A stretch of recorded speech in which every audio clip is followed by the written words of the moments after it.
Hello, everybody.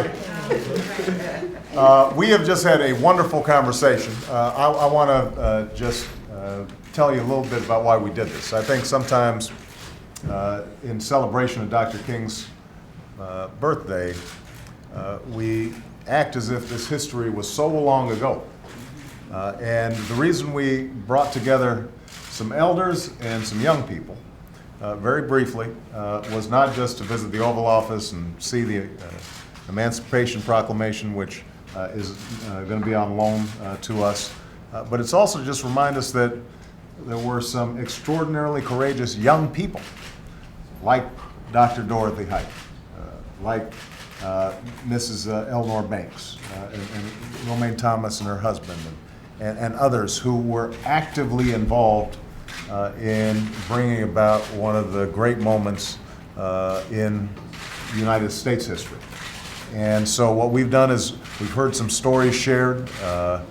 Dr. Heights shared with us what it was like meeting Martin Luther King when he was a 15-year-old at Morehouse, visiting there.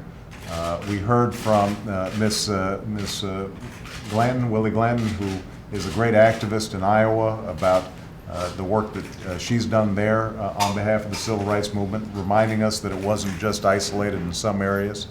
I am especially proud to have the Harveys here, Mr. Joseph Harvey and Ms. Mabel Harvey. Mr. Joseph Harvey is 105, and Ms. Mabel Harvey here is the spry young one at 102. And Ms. Harvey just now was whispering in my ear as you guys were walking in that this must be the Lord's doing because we've come a mighty long way. That's what she said. And so that's wonderful to hear. We heard from some young people here who were sharing in these stories and understanding that this is a living history. And I was very pleased to hear from Taylor Branch, author of one of the definitive biographies of the Civil Rights Movement and Dr. King. He shared, I thought, a really interesting idea, which is that not only is Dr. King's birthday a time to celebrate service, to reflect and study on how we have helped to perfect our union, but that it should be a day in which each of us individually also try to stretch out of our comfort zones and try to do something for others and to reach out and learn about things that maybe we've shied away from. Because part of what the Civil Rights Movement was all about was changing people's hearts and minds and breaking out of old customs and old habits. And that's, I think, an important lesson for all of us.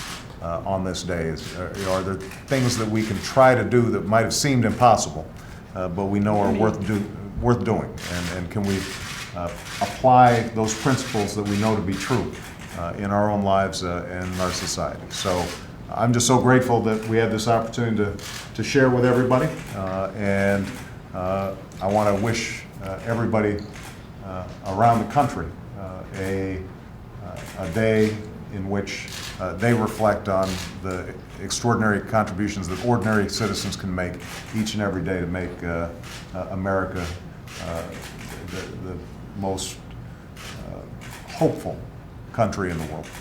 Thank you very much, everybody.